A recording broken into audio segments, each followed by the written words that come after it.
Hello जी। राधे राधे। तो हमने सब कुछ देख लिया।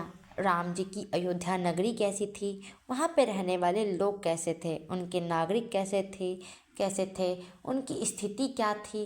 हमने सभी चीज़ों की जानकारी तो ले ली, लेकिन यह सब चीज़ जिनकी है अर्थात श्री रामचंद्र जी की, आखिर वे कैसे दिखते थे। प्रश्न तो ये उठता है कि आखिर श्री राम जी दिखते कैसे थे, आखिर वो थे कैसे, कैसा उनका चरित्र था, वो कैसे दिखते थे, उनके बारे में सब कुछ। तो तो आइए जानते हैं कि आखिर हमारे श्री रामचंद्र जी दिखते कैसे थे और उनका चरित्र कैसा था।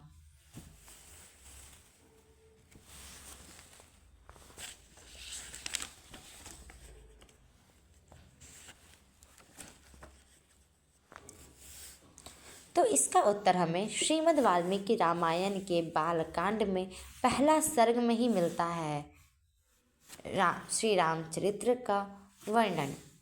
तो आइए देखते हैं कि आखिर हमारे राम जी थे कैसे। इक्ष्वाकु के वंश में उत्पन्न हुए थे। पहली बात मैं आप सभी को बता दूं कि हमारे अगर भगवान अवतार लेते हैं, हमारे जितने भी भगवान, विष्णु भगवान ने जितने बार भी अवतार लिया है, हमारे भगवान का जन्म नहीं होता, वे अवतार लेते हैं, वे प्रकट होते हैं। तो इक्ष्वाकु के वंश में प्रकट हुए एक ऐसे पुरुष हैं जो सभी लोगों में राम के नाम से जाने जाते हैं। वे मन को वश में रखते हैं, वे ऐसे पुरुष हैं जो अपने मन को अपने वश में रखते हैं, अपने काबू में रखने वाले हैं। महाबलवान, बहुत शक्तिशाली, कांतिमान और धैर्यवान जितेंद्रिय हैं। वे बहुत बुद्धिमान, कुशल, वक्ता और सुंदर और शत्रुओं का संहार करने वाले हैं। उनके कंधे मोटे और भुजाएं बड़ी बड़ी है। भुजाएं मतलब हाथ।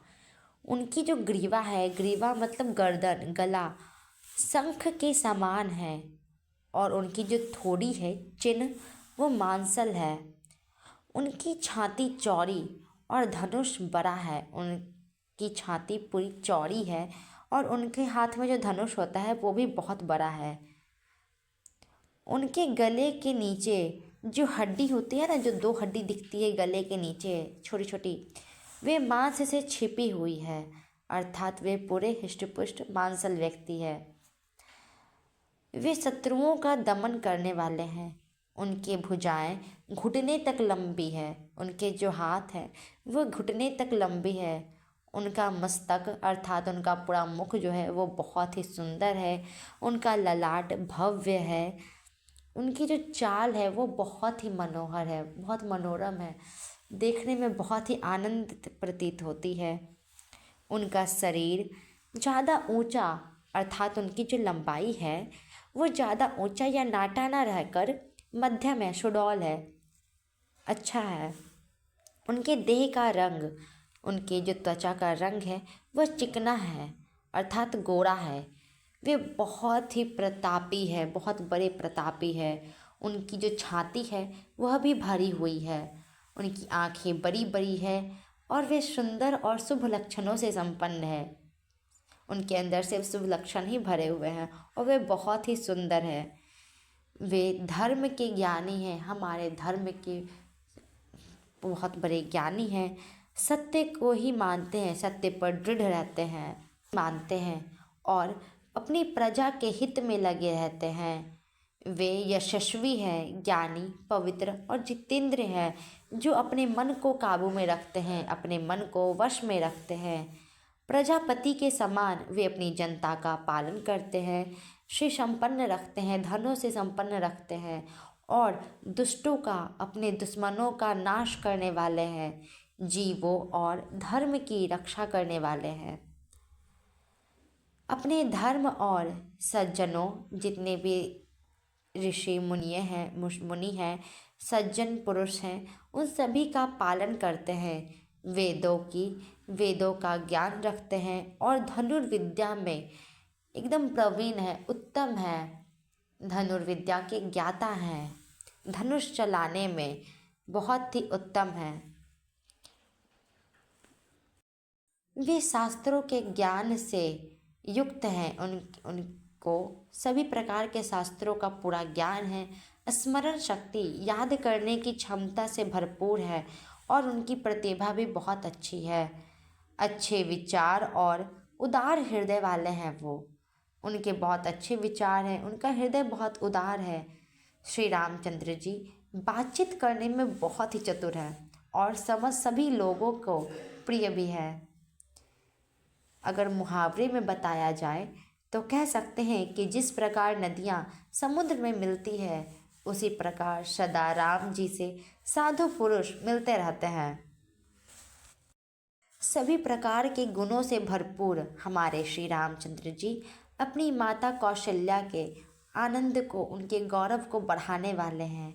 अगर उनकी गंभीरता की बात की जाए, अगर उनके सोचने समझने की जो गंभीरता है वह समुद्र के समान है, और अगर उनके धैर्य की तुलना की जाए तो वह हिमालय पर्वत के समान दृढ़ है और धैर्यवान है।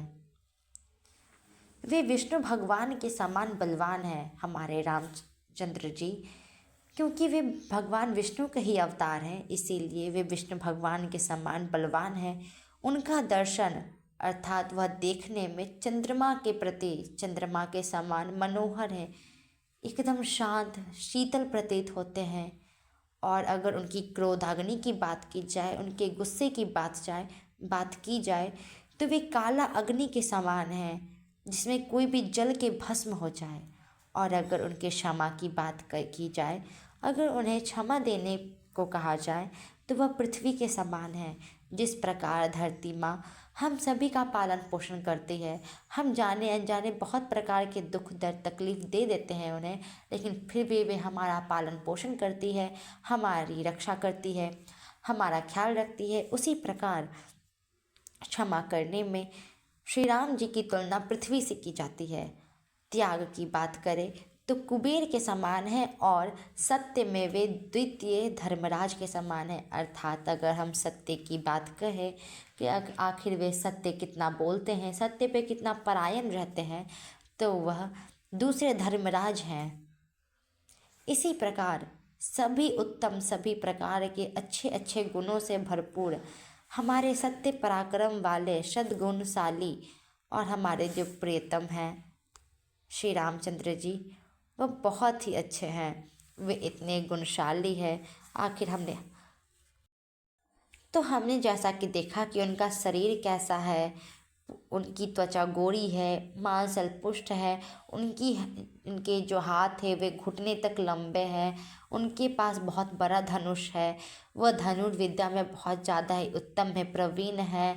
और उनका जो शरीर है वो पूरा भरा पूरा है मांस से, पतले दुबले नहीं कह सकते हैं उनको, हिष्ट पुष्ट मांसल है वो। उनका वक्षस्थल पूरा भरा हुआ है मांस से। गर्दन के नीचे की जो हड्डी है वो भी नहीं दिखती है, पूरा भरा हुआ शरीर है उनका। और वे कितने सत्यवक्ता है, कितने ही सुंदर है। उनका लाट कितना भव्य है, कितना सुंदर मस्तक है उनका मुख बहुत ही मनोरम है, सुंदर है। वे शत्रुओं का किस प्रकार संहार करते हैं, वे दुष्टों का नाश करते हैं और अपनी प्रजा की, जीव जंतुओं की और धर्म की किस प्रकार रक्षा करते हैं। तो इस प्रकार हमने देखा कि हमारे श्री रामचंद्र जी कैसे हैं। तो